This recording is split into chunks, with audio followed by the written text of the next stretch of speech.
ఓం నమో వెంకటేశాయ. So ఎన్నికల ఫలితాల గురించి దేశవ్యాప్తంగా మరియు ఆంధ్రప్రదేశ్ రాష్ట్రానికి సంబంధించి నేను ఇచ్చినటువంటి ప్రిడిక్షన్ లో నేను నరేంద్ర మోడీ గారి ప్రభావం తగ్గుతుంది అని చెప్పడం జరిగింది. అలాగే ఆంధ్రాలో జగన్మోహన్ రెడ్డి గారు గెలుస్తారు అని చెప్పడం జరిగింది. నాకున్నటువంటి విద్వత్తు, నా విద్యను అనుసరించి నేను చెప్పడం జరిగింది. సో నేను చెప్పిన దాంట్లో సెంట్రల్లో మోడీ ఆధిపత్యం అనేటువంటిది తగ్గింది, ఒకటి జరిగింది. రెండవది ఆంధ్రప్రదేశ్ లో జగన్మోహన్ రెడ్డి గెలుస్తాడు అని నేను చెప్పినటువంటి ప్రిడిక్షన్ తప్పింది. సో జనరల్ గా జాతకాన్ని బేస్ చేసుకుని మాత్రమే నేను చెప్పడం జరుగుతుంది. సో చాలా రోజుల నుండి నన్ను విమర్శిస్తూ ఉన్నవాళ్లు, నన్ను ట్రోల్ చేస్తూ ఉన్నవాళ్లు ఒక లక్ష్యంగా చేశారు. సో ఈ రోజు నేను చెప్పినటువంటి ప్రిడిక్షన్ 100% తప్పయింది.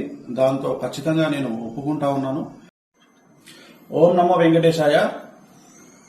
సో ఎన్నికల ఫలితాల గురించి దేశవ్యాప్తంగా మరియు ఆంధ్రప్రదేశ్ రాష్ట్రానికి సంబంధించి నేను ఇచ్చినటువంటి ప్రిడిక్షన్ లో నేను నరేంద్ర మోడీ గారి ప్రభావం తగ్గుతుంది అని చెప్పడం జరిగింది. అలాగే ఆంధ్రాలో జగన్మోహన్ రెడ్డి గారు గెలుస్తారు అని చెప్పడం జరిగింది.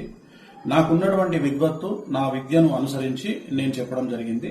సో నేను చెప్పిన దాంట్లో సెంట్రల్లో మోడీ ఆధిపత్యం అనేటువంటిది తగ్గింది, ఒకటి జరిగింది. రెండవది ఆంధ్రప్రదేశ్ లో జగన్మోహన్ రెడ్డి గెలుస్తాడు అని నేను చెప్పినటువంటి ప్రిడిక్షన్ తప్పింది. సో జనరల్ గా జాతకాన్ని బేస్ చేసుకుని మాత్రమే నేను చెప్పడం జరుగుతుంది. సో చాలా రోజుల నుండి నన్ను విమర్శిస్తూ ఉన్నవాళ్లు, నన్ను ట్రోల్ చేస్తూ ఉన్నవాళ్లు ఒక లక్ష్యంగా చేశారు.